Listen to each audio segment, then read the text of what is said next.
ഹജ്ജ് കർമ്മത്തിന്റെ വിശുദ്ധിയിൽ തീർത്ഥാടക ലക്ഷങ്ങൾ. ഹജ്ജ് കർമ്മങ്ങൾ 3-ാം ദിവസത്തേക്ക് കടന്നു. തീർത്ഥാടകർ മിനായിലെ തമ്പുകളിൽ തിരികെ എത്തി. ഹാജിമാരെ സംബന്ധിച്ചിടത്തോളം ഏറ്റവും തിരക്കേറിയ ദിവസമാണിന്ന്.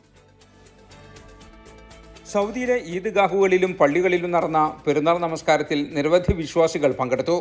മക്കയിലെ ഹറം പള്ളിയിൽ നടന്ന പെരുന്നാൾ നമസ്കാരത്തിനും ഖുതുബക്കും ഷെയ്ഖ് മാഹിർ അൽ മുഅയ്ഖലി നേതൃത്വം നൽകി. മദീനയിലെ മസ്ജിദ് നബവിയിൽ ഷെയ്ഖ് സാലിഹ് അൽ ബുദൈർ നമസ്കാരത്തിനും ഖുതുബക്കും നേതൃത്വം നൽകി. ഇരു ഹറം പള്ളികളിലും ലക്ഷക്കണക്കിന് വിശ്വാസികളാണ് പ്രാർത്ഥനകളിൽ പങ്കെടുത്തത്. പുതുവസ്ത്രമണിഞ്ഞ് പെരുന്നാൾ വിഭവങ്ങൾ കഴിച്ച് പ്രവാസി മലയാളികളും പെരുന്നാൾ ആഘോഷിച്ചു.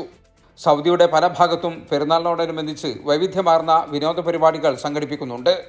മക്കയിൽ നിന്നും ജലീൽ കണ്ണമംഗലം, 24.